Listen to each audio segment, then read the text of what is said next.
رسول پاک صلی اللہ تعالی علیہ وسلم نے ان لوگوں کے تذکرے کیے جنہیں دیکھ کے رب مسکراتا ہے. 3 لوگ ہیں جنہیں دیکھ کے رب مسکراتا ہے. یا رسول اللہ صلی اللہ علیہ وسلم وہ کون کون سے؟ تو محبوب فرمانے لگے ایک وہ بندہ ساری مخلوق سوئی ہے، آدھی رات ہے، رات کا پچھلا پہر ہے، اس نے اٹھ کے وضو کر لیا، مصلی پہ کھڑا ہو گیا خدا کی یاد میں. فرمایا اسے دیکھ کے رب مسکراتا ہے جو اس کی شان کے لائق ہے. مسکراتا ہے اللہ. یہ تو سونے کا ٹائم تھا، یہ تو گہری نیند آنے کا وقت تھا، رات کا پچھلا پہر.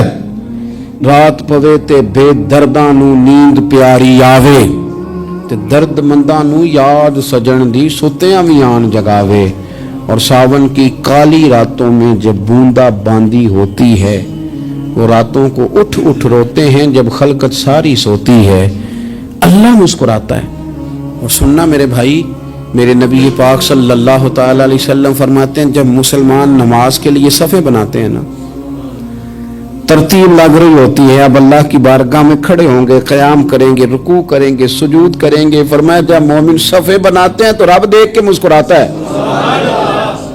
مسکراتا ہے. کمال ہو گئے عروج بندگی کا جب بندے کو دیکھ کے رب مسکرائے. خدا بندے سے خود پوچھے بتا تیری رضا کیا ہے، مسکراتا ہے. اور میرے نبی پاک علیہ السلام فرماتے ہیں جب مجاہد جہاد کے لیے صفیں سیدھی کرتے ہیں. آج تو یہ رب کے نام پہ مرنے ہی آ گئے. یہ صفوں میں کھڑے ہوں گے، ترتیب سے لڑیں گے، ترتیب سے گلا کاٹیں گے کافروں کا یا شہادت لیں گے. فرمایا جب جہاد کے لوگ صفیں بناتے ہیں تو رب انہیں دیکھ کے مسکراتا ہے.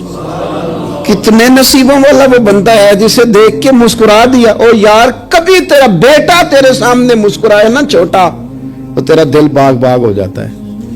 تیری ماں بیمار کسی ایک دن صحیح طرح ہنس پڑے تو طبیعت خوش ہو جاتی. مجھے بتاؤ نا جس کا رب بھی اسے دیکھ کے ہنس پڑے، جو اس کی شان کے لائق ہے. کیا اس بندے کے نصیبیں ہیں، کیا اس کے مقدر ہیں. آپ اس مقام پر اپنے آپ کو لائیں. اب دیکھیں نا یہ حدیث ہم نے سن لی، اب ہم نے نا اس طرح صفحے نہیں بنانے جس طرح ساری دنیا. اب ذرا صفحے بھی شوق سے بنائیں گے. آپ ذرا تھوڑا سا شوق پیدا کریں گے. بھئی یہ تو میں وہ کام کرنے لگا ہوں جسے دیکھ کے رب مسکراتا ہے. نبی پاک صلی اللہ علیہ وسلم نے فرمایا جب کو بندہ توبہ کرتا ہے نا،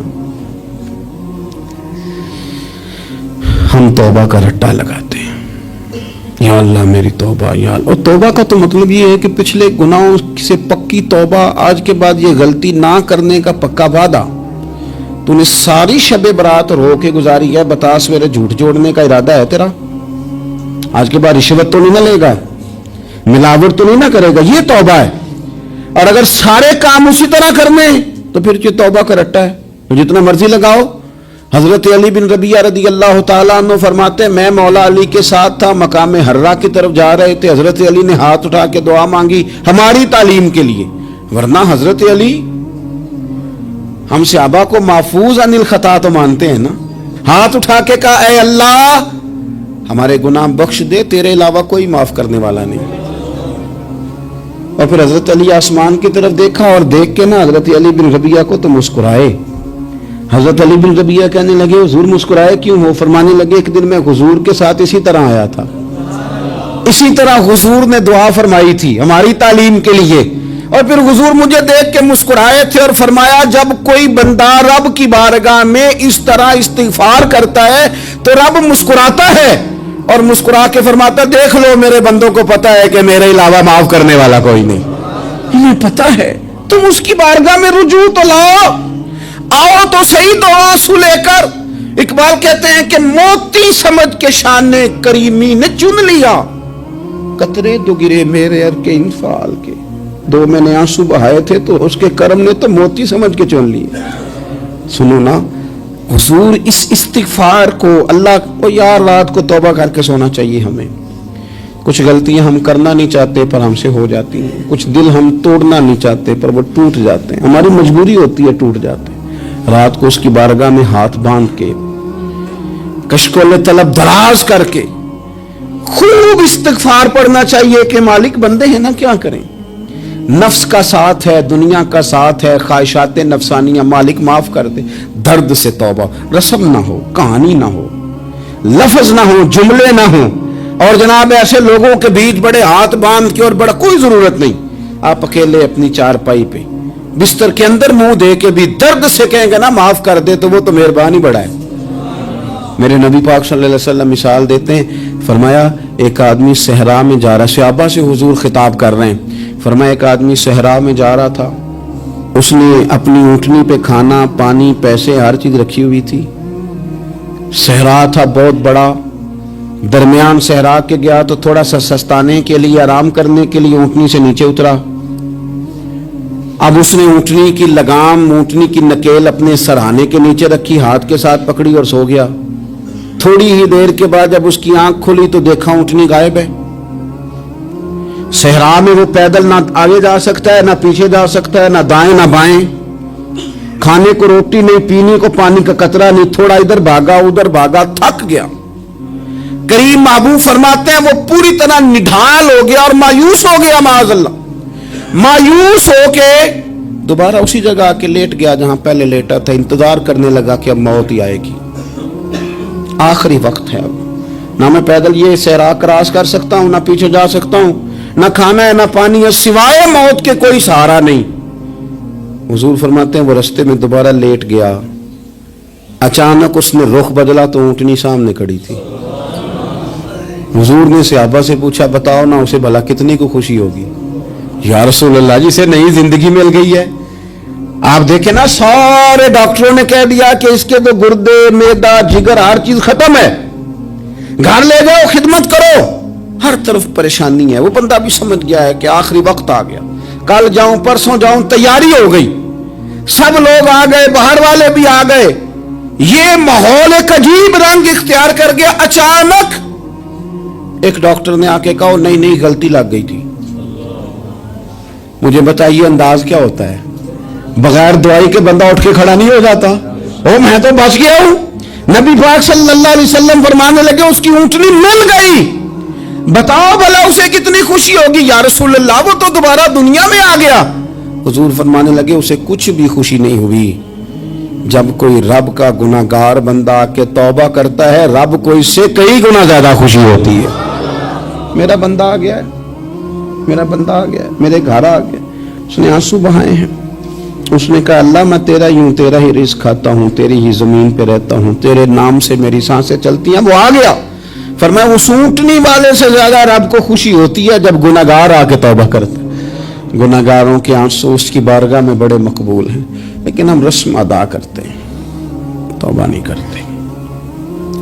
ہم اپنے آپ کے ساتھ دھوکہ کرتے ہیں, جھوٹ بولتے ہیں. میں کہتا ہوں کہ ہم اپنی غلطیوں سمیت اپنے آپ سے بڑا پیار کرتے ہیں, اور دوسرے کی ایک غلطی نظر آ جائے تو ہمیں گھین آنے لگ جاتی ہے. آپ جلدی نہ کریں, مالک نے موقع دیا ہے بندوں کو, نہ وہ کسی کا رزق چھین رہا ہے نہ سانسیں چھین رہا ہے, وہ اپنی زمین پہ چلنے بھی دے رہا ہے, رہنے بھی دے رہا ہے. تو جب اس نے موقع دیا ہے آپ بھی تھوڑا موقع دیں. اللہ بڑا کریم ہے, دروازے کھولے گا, اس کے بندے اس کی بارگاہ تک پہنچیں گے. بدگمانیاں اور پھر بدگمانیوں کا عروج, اور اس لیول تک جا کے بات کر دینا کا جہاں سے خوف آئے کہ یار یہ بات نہیں کرنی چاہیے تھی. ہم نا گناہگاروں پر بھی فتویٰ دینے میں جلدی کرتے ہیں اور نیکی پر بشارت دینے میں بھی جلدی کرتے ہیں, حالانکہ یہ ہماری ذمہ داری نہیں. پتہ نہیں اللہ تعالیٰ کس کو کب توفیق توبہ دے کے اپنے قریب کر لے, لیکن بڑی جلدی ہے, بڑی جلدی فتویٰ دینے میں. اور یہ فتویٰ صرف مفتیوں کا نہیں رہ گیا, یہ میری طرح کے آپ کی طرح کے ڈھیروں لوگ ہیں جنہوں نے جیب میں فتوے ڈالے ہوئے. بھئی آپ نے کیوں ذمہ داری لے لی ہے جنت میں داخل کرنے کی اور نکالنے کی؟ یہ تو میرے رب کریم کا کرم ہے, وہ جس کو چاہے جب چاہے جتنا چاہے عطا کرے. لیکن کچھ لوگ نا بڑے پکے ہو گئے ہیں کہ شاید جو میں سوچ رہا ہوں وہی درست ہے. کبھی کبھی کچھ چیزیں عجیب بھی ہوتی ہیں, لہذا خدا کی رحمت پر بھروسہ کر کے بات کرنی چاہیے, اپنی مرضی کے فتوے نہیں داغنے چاہیے. وہ دیکھو جی فلانا بندہ یوں کر رہا ہے, آپ کو پتہ ہی نہیں پوری بات کا, آپ کو علم ہی نہیں پوری بات کا. حضرت بہاءاللہ نقشبند بخاری رحمت اللہ علیہ فرماتے ہیں میں حج کرنے گیا تو وہاں میں نے ایک آدمی کو کروڑوں کا کاروبار کرتے دیکھا, تو میرے دل میں خیال ہے یہاں بھی اللہ اللہ کرنی چاہیے تھی, دنیا داری کر رہا ہے.